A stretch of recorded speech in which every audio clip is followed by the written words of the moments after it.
So we are starting off really toasty today because, like, I'm sitting there looking at Steph and I'm like, are you wearing a shorts outfit and cowboy boots? I have to call it out because I'm seeing some of the pictures from Cannes. I wore this same suit.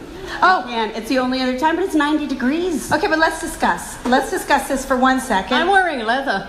Of course, of course. In the heat.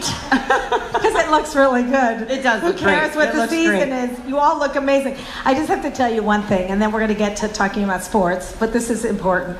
Ariana Huffington in Davos 3 years ago was wearing this fabulous dress, and she was getting interviewed in our lounge at the World Economic Forum, and the interviewer says to her, Ariana, didn't you wear that dress before?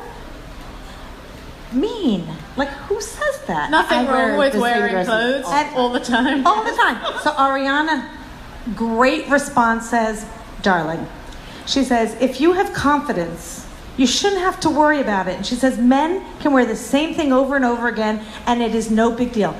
At that moment, 3 years ago, she started a challenge to all of us. She says, I'd like you all to wear the same thing in Instagram 3 times at least, and be proud. So you have one more to go. Yes, okay. And so I started doing it, and I say, Ariana, look at all my Instagrams. I'm wearing the same thing over and over and over again. I also don't check luggage, so it helps a lot to have an excuse to wear the same thing over and over again. So badasses up here. Very exciting. And I just have to tell one more story before we go unplugged, which is a day in the life, although I love these questions, so I might have to read them. I was in Arlington, Texas with Talia a couple of days ago with the mayor, and we were talking about doing a huge activation for women in esports. And I look out the window and I see 2 things. I see AT&T Stadium, which looks amazing. Always. Always. And I see a whole billboard for the McMahon's. For WWE. For WWE. For SmackDown going live on Fox, which is a week from Friday, by the way. Just for SmackDown. that cheap plug. Who's ever been to WWE, Matt? Awesome. And if not, we have to get the rest of you. You're all invited. So anytime you want to come, please just let us know. We can work through the Female Quotient Lounge. We can make it happen. Yeah, it's But really also in amazing. AT&T Stadium is where the Women's Evolution, that's where we announced the rebranding. Okay, so first, introduce yourself, tell us who you are, what you do, and then go right into the rebranding. And then I want to go into AT&T talking about all the work that they are doing to amplify women in sports. Fantastic. Let's just So start there. I'm Stephanie McMahon. I'm Chief Brand Officer for WWE.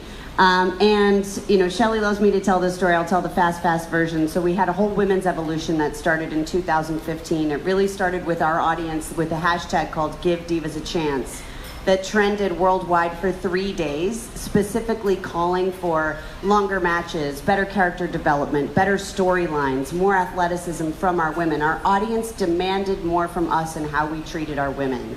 And the result was our chairman and CEO, who's my father, he responded and he said, we hear you, keep watching, hashtag Give Divas a Chance. So at AT&T Stadium at WrestleMania, which is akin to our Super Bowl, in front of over 101,000 people, it's a spectacular facility, we announced the rebranding of the Divas division to the Women's division, unveiled a new championship belt that Shelley has one of. Wait, I don't just have a belt. I have a real championship belt that weighs how much? Well, I'm not sure. A But lot. It's a heavy. And a heavy talk about piece. leather in the seat. I was walking around Cannes with the belt up and down the It's Croisette, customized. and it says Chief Troublemaker.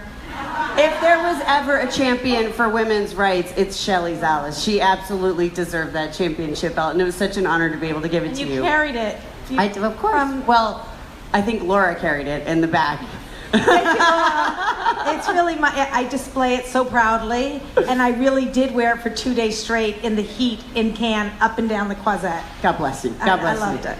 And so since that time, in Abu Dhabi, for the first time ever, we had a women's match, and we were allowed to have a women's match. It took us 6 years, and during that match, a chant broke out of men and women chanting, "This is hope," which is not your typical WWE chant. We signed Rowdy Ronda Rousey. We had our first ever all-women's pay-per-view that trended #1 worldwide for over 2.5 hours during the last game of the World Series and NFL Sunday Night Football. And for the first time at this past year's WrestleMania at MetLife Stadium in front of over 80,000 people, our women headlined WrestleMania. They were the main event in the same building where just 6 years prior, the only women's match was cut for time. So you talk about an evolution. But there's so much more that needs to be done, and that's why we're here, is really to talk about women in sports and just support of women everywhere. We're a part of See Her in Sports.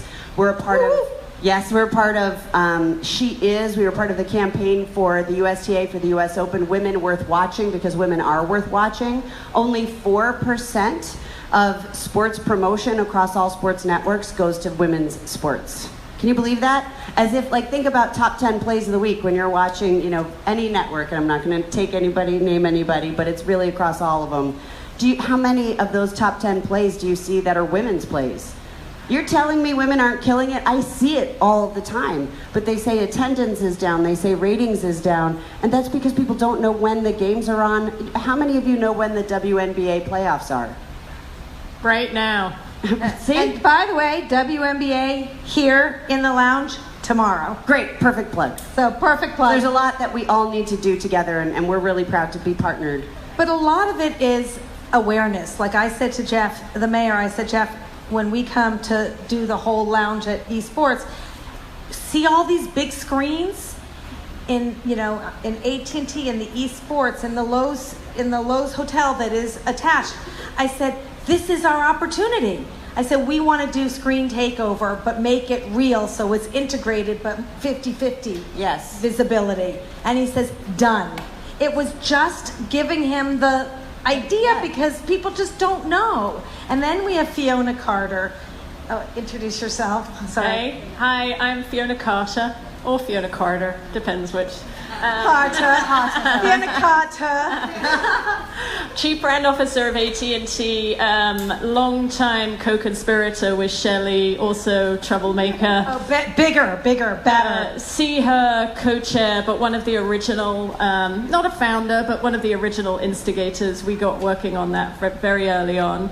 Believe passionately at AT&T that diversity and inclusion is not only a social imperative, but also a business imperative. It's really, really good business. So if you're in a low growth business right now, actually inclusion and diversity is your way to connect with an audience that's been unreached and that has not been engaged with.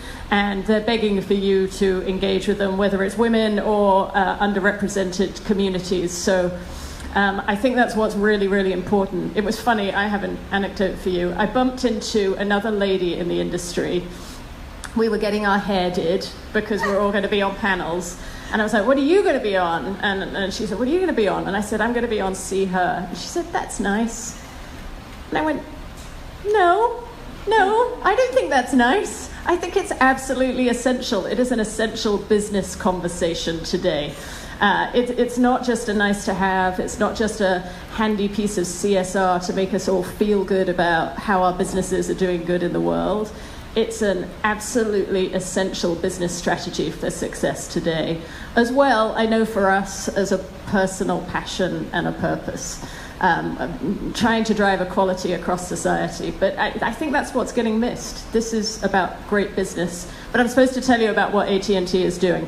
But what you just said, and it's not what Fiona said, it's how she made everyone here probably feel, because your purpose, your passion, you know, we always say is unstoppable. And I think that it takes that being in your shoes, feeling this so deeply, owning this conversation. This is where change happens, with this kind of passionate, inspirational leadership. So yeah, I believe very passionately that individual action counts. Like, it feels like an unclimbable mountain to ensure that women and girls are treated equally in our world. You can only climb that mountain, to torture the analogy, if you put 1 foot forward.